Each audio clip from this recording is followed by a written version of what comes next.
El Red Bull RB18 no solo fue el mejor coche de 2022, sino uno de los monoplazas de Fórmula 1 más dominantes de la historia. Max Verstappen ganó el título de pilotos a falta de 4 carreras y Red Bull se hizo con el campeonato de constructores con una ventaja de 146 puntos tras ganar nada menos que 17 de las 22 carreras. Pero, ¿qué hizo que el RB18 fuera tan bueno? Se debió a múltiples factores, ya que no existe la fórmula mágica en la Fórmula 1 moderna. Así que en este video vamos a contar la historia completa del mejor coche de 2022 y explicar las razones por las que fue tan dominante. La enorme revisión del reglamento para 2022 supuso el regreso de los coches con efecto suelo. La versión resumida de lo que Red Bull consiguió hacer también es crear un coche que funcionara bien en todo el rango de alturas, que no dependiera de rodar muy cerca de la pista para generar carga aerodinámica y que evitara los problemas de porpoising que afectaban a sus rivales. Esto se debió a una combinación de factores relacionados no solo con la aerodinámica del coche, sino también con la plataforma mecánica. En una entrevista concedida a The Race a principios de año, el director técnico de Red Bull, Adrian Newey, explicó su papel en el concepto del coche. Dijo que diseñó la suspensión delantera y trasera, así como lo que él llamó algunas otras piezas. En términos de diseño de la suspensión, esto significó varias cosas clave. En primer lugar, Red Bull optó por cambiar a la suspensión trasera tipo pushrod. La suspensión trasera tipo pullrod se había convertido en la norma de la Fórmula 1 durante la década anterior, un cambio provocado por el propio Newey. Pero para los coches de 2022, esto aseguraba el máximo flujo de aire hacia la parte trasera del coche. También significaba que el RB18 disponía de una amplia gama de suspensiones en términos de recorrido de altura disponible, capaz de hacer frente a las exigencias de los coches con efecto suelo. A medida que avanzaba la temporada, también permitió a Red Bull ajustar un poco la inclinación, elevando la parte trasera hasta 20 milímetros, según observaciones de los equipos rivales. Red Bull también tenía un concepto de pontón que resultó ser el más popular de la Fórmula 1. Presentaba unas pronunciadas rampas descendentes destinadas a canalizar el flujo de aire hacia la zona con forma de botella. También presentaba un pronunciado corte inferior y esto fue crucial para intentar controlar el flujo de aire alrededor de los pontones en un reglamento que simplificaba la aerodinámica en comparación con años anteriores. Red Bull introdujo una actualización de los pontones en el último día de pruebas de pretemporada que se basó en los originales, evolucionando la forma para aumentar el efecto de barrido hacia abajo y hacer el corte inferior más detallado. Pero el aspecto clave del concepto estaba bajo el piso. Aunque el concepto de efecto suelo es aparentemente sencillo, con túneles Venturi que comprimen y expanden el flujo de aire, en realidad no lo es tanto. La verdad es que se trata de múltiples flujos de aire que interactúan y Red Bull parecía tener un conocimiento más profundo de cómo optimizar el piso. Los conocimientos históricos de Newey sobre el efecto suelo ayudaron a evitar los problemas de porpoising. Sin embargo, fue gracias al esfuerzo de todo el equipo que se pudo llegar a comprender el problema en la simulación CFD.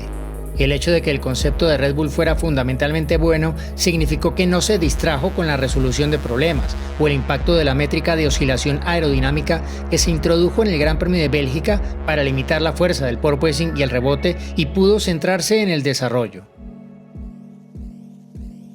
Red Bull introdujo desarrollos regulares a lo largo de la temporada y solo en las 2 últimas carreras estas mejoras se agotaron por completo.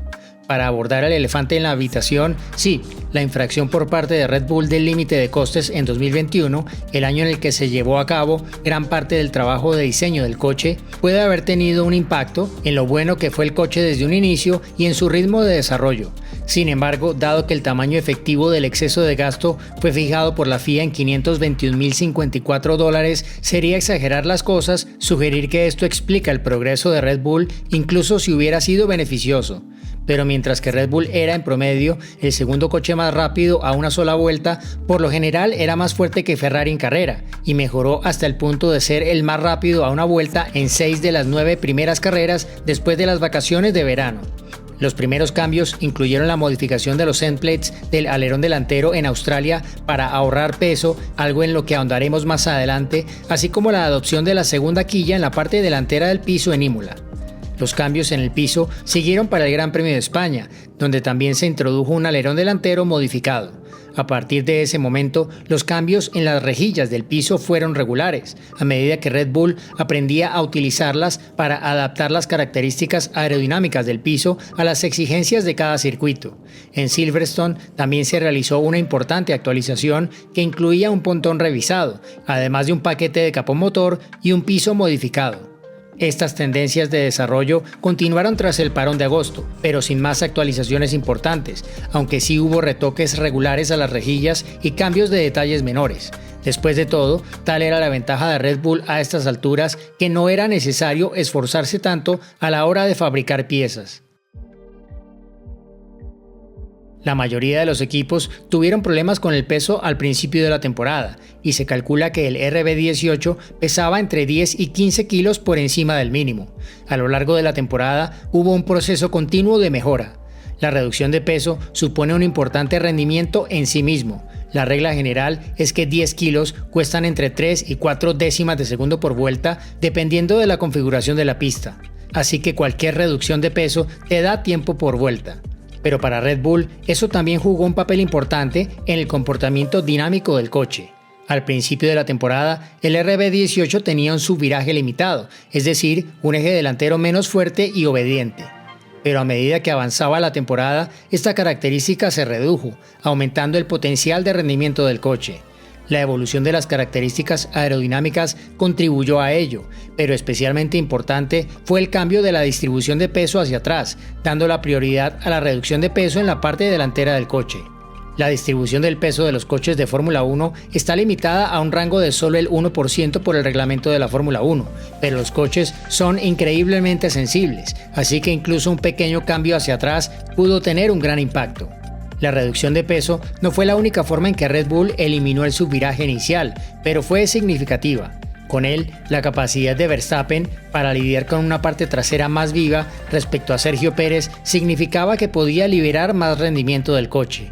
También se sabe que Red Bull había diseñado una versión ligera de su monocasco, pero no se introdujo durante la temporada tanto por los límites de costes como por el hecho de que no necesitaba el rendimiento extra. Si ese monocasco está esperando a ser presentado en 2023, podría ser una mala noticia para los rivales de Red Bull. La tasa de fiabilidad de Red Bull fue buena durante la mayor parte de 2022, aunque las cosas empezaron mal con los dos coches abandonando la primera carrera en Bahrein y luego Max Verstappen retirándose desde el segundo lugar en la tercera carrera en Australia.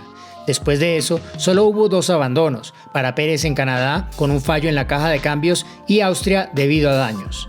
Aunque los abandonos prematuros en Bahrein y Australia estuvieron relacionados con el combustible, los problemas fueron distintos en cada carrera.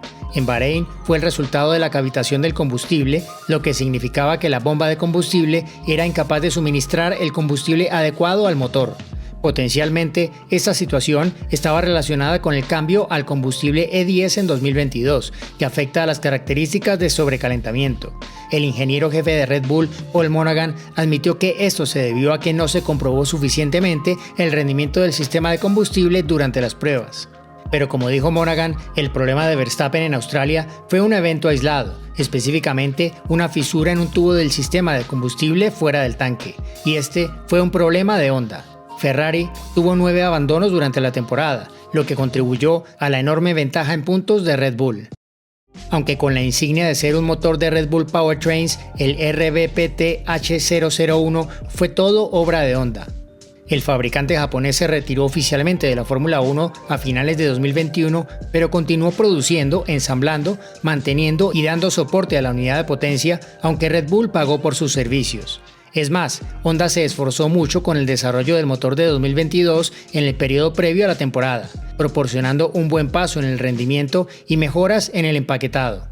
Esto fue especialmente importante teniendo en cuenta la congelación del motor que bloqueará el desarrollo de la unidad de potencia hasta finales de 2025. Honda también contribuyó a los ajustes solicitados por motivos de fiabilidad que pueden realizarse con la aprobación de la FIA. El paquete Honda era potente, y aunque se calculaba que la unidad de potencia Ferrari tenía una ventaja máxima de 10 caballos de potencia y un rendimiento superior a bajas revoluciones, esto se redujo después de sus problemas de fiabilidad a principios de temporada. Esto significaba que a partir del Gran Premio de Canadá, la potencia máxima de Ferrari y Honda era prácticamente la misma. Así que estas son las razones técnicas por las que el Red Bull RB18 fue superior a sus rivales en 2022. Además, también es importante recordar la fuerza operativa y estratégica del equipo, que cometió pocos errores y fue posiblemente el equipo más efectivo en pista. Es la combinación de diseño, pilotaje y excelencia operativa lo que hizo que el RB18 fuera tan dominante y un coche que será celebrado y recordado durante muchos años.